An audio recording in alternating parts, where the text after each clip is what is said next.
इस वक्त की जो सबसे बड़ी खबर है वो ये है कि जापान के पूर्व पीएम शिंजो आबे का निधन हो चुका है। आज सुबह ही शिंजो आबे पर जानलेवा हमला हुआ था। नारा शहर में ये हमला हुआ था। शिंजो आबे को गोली मारी गई थी। लगभग सुबह 11:30 बजे ये खबर आती है कि सभा को संबोधित करने के दौरान आबे को गोली मारी गई थी और गोली मारने के बाद उनका अस्पताल में इलाज किया गया, लेकिन डॉक्टरों की भरसक कोशिश के बावजूद शिंजो आबे को नहीं बचाया जा सका और शिंजो आबे ने दम तोड़ दिया। मोदी ने ट्वीट कर इस खबर पर दुख जताया है। शिंजो के निधन पर उन्होंने दुख जताते हुए भारत में एक दिन के राष्ट्रीय शोक की घोषणा कर दी है। यानी 9 जुलाई जो कि कल है, शनिवार को एक दिन का भारत में राष्ट्रीय शोक रहेगा। राजनाथ सिंह और राहुल गांधी ने भी आबे के निधन पर दुख जताया है।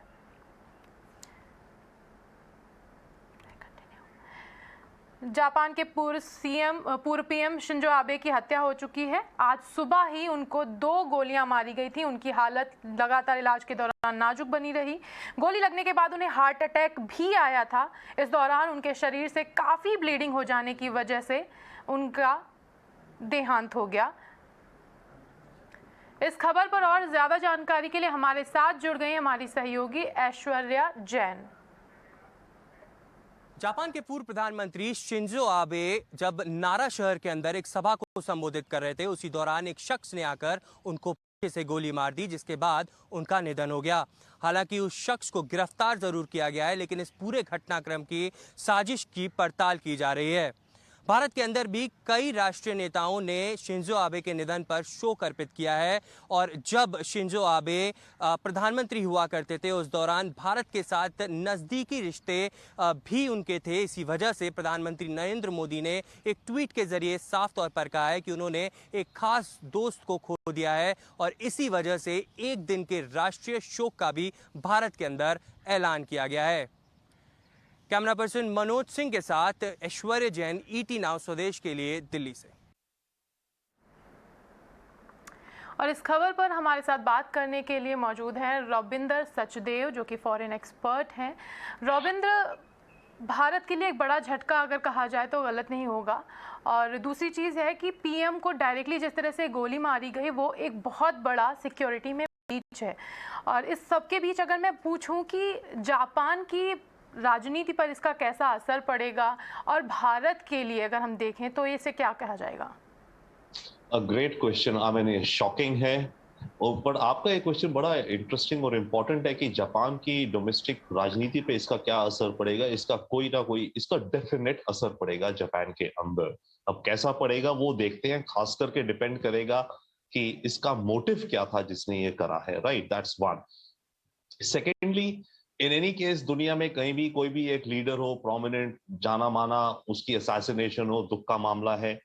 जापान जैसा देश जहां पे गन्स की तो वर्चुअल एग्जिस्टेंस ही नहीं है और गन क्राइम बिल्कुल नहीं होता है जापान में। जापान और टोक्यो तो दुनिया की सेफेस्ट सिटीज मानी जाती हैं। राइट, वहां पर ऐसा होना।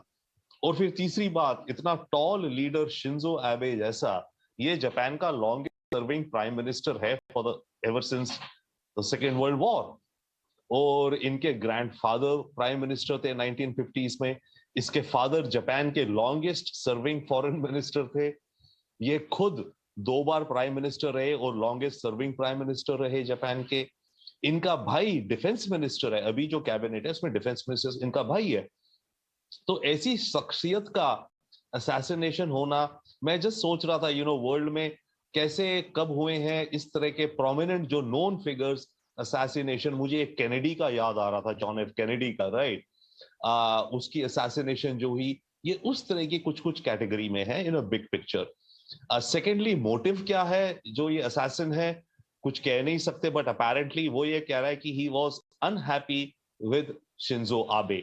अब वो किस कारण अनहैप्पी या डिससैटिस्फाइड था कि वो कहता है मैंने डिसाइड कर लिया था शिंजो आबे को मारना है।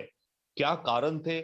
पर्सनल, कोई पर्सनल रंजिश, कभी पर्सनल कुछ हुआ, वो एक फैक्टर है। बट जो आपने अभी पॉइंट कहा कि जापान की डोमेस्टिक पॉलिटिक्स पे क्या फर्क पड़ेगा, बट अगर इसने किसी शिंजो आबे की कोई पॉलिसी या कुछ उस चीज के जरिए सोचते हुए अकेले ही चाहे शिंजो आबे की किलिंग करी है कि ये जिस डायरेक्शन में देश को इसने पुश किया, क्योंकि शिंजो एबे ने जापान की काफी ट्रांसफॉर्मेशन करी, कॉन्स्टिट्यूशन की अमेंडमेंट के लिए करा। जापान में अभी तक इनकी मिलिट्री का नाम ही सेल्फ डिफेंस फोर्स है, राइट, एंड अपनी टेरिटरी के बाहर जापानीज फोर्सेस डिप्लॉय नहीं होती। तो शिंजो एबे ने अपनी कॉन्स्टिट्यूशन में वो चेंज करने का बात करी, तो अमेरिका से दोस्ती करी, हार्ड लाइन हुआ।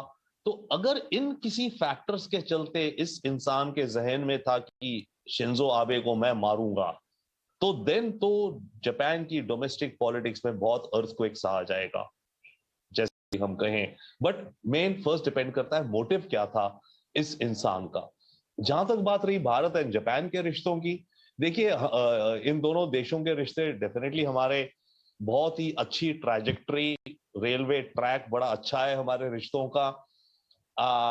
तो रिश्ते तो भारत के रहेंगे, बट यस हमें दुख डेफिनेटली होगा भारत को कि एक हमने बहुत अपना अच्छा फ्रेंड, एक अच्छा इंसान खो दिया आज की तारीख में। रविंद्र, मैं यहाँ पे एक चीज़ जानना चाहती हूँ कि जैसे हम बार बार इस बात का जिक्र कर रहे हैं कि भारत और जापान एक दूसरे के बहुत ही अच्छे विश्वसनीय दोस्त हैं, तो डेफिनेटली शिंजो आबे अभी पूर्व पीएम थे, लेकिन जो भारत के आज की तारीख में हम लोग रिश्ते देख पा रहे हैं जापान के साथ, उनमें अगर मैं कंट्रीब्यूशन की बात करूँ तो शिंजो आबे का कितना कंट्रीब्यूशन माना जाएगा, because he is the longest serving PM. No, very right. इसमें देखिए शिंजो आबे का बहुत बड़ा कंट्रीब्यूशन रहेगा, मैं कहूंगा। पिछले 10 साल में देखिए भारत जापान के रिश्ते ठीक ठाक थे, हम नेचुरल पार्टनर्स हैं पिछले, और हमारे तो बड़ी कॉमनैलिटीज हैं, बट हमारे रिश्तों में स्पीड नहीं थी। ये स्पीड पिछले 10 साल में शिंजो आबे ने दी। एंड कुछ स्पेसिफिक में अभी कुछ तो रिसेंट आप देखिए, बुलेट ट्रेन प्रोजेक्ट वगैरह, दिल्ली मेट्रो, तो जापानीज जो लो कॉस्ट और लो इंटरेस्ट फंडिंग जो जायका वगैरह की $40 बिलियन उस तरह के टारगेट सेटअप किए गए जब मोदी और इनकी बायलैटरल समिट्स होती थी।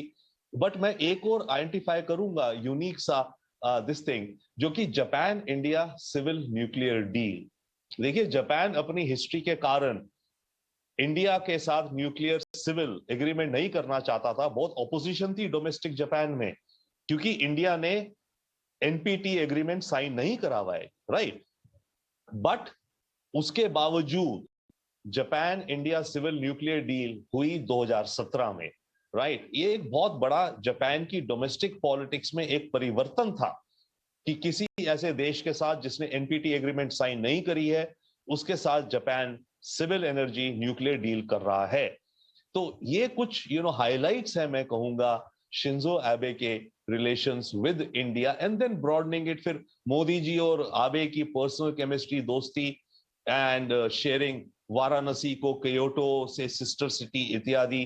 तो वो तो अलग और एडिशनल चीजें हैं, बट कुछ फंडामेंटल जो कि जापानीज डोमेस्टिक पॉलिटिक्स को ओवरकम करते हुए, स्पेशली न्यूक्लियर एनर्जी के पॉइंट ऑफ व्यू से, खासकर आपको याद हो फुकुशिमा डिजास्टर 2011 या 12 में हुआ था। उसके बाद वैसे भी दुनिया में यह माहौल था कि न्यूक्लियर एनर्जी कितनी सेफ है या नहीं है। इंडिया ने एनपीटी साइन नहीं करी हुई, फिर भी जापान ने इंडिया के साथ सिविल न्यूक्लियर एग्रीमेंट साइन करी। मेरे विचार से ये एक बहुत ही स्ट्रेटेजिक हाईलाइट है, if I were to identify it. Robin sir, thank you so much इतनी सारी बातें हमारे दर्शकों के साथ शेयर करने के लिए। डेफिनेटली एक बड़ी ही दुखद खबर है ये, और ईटी नाउ स्वदेश की तरफ से हमारी भी श्रद्धांजलि उनकी मौत पर। अब आगे बढ़ते हैं, अगली खबर बाजार से।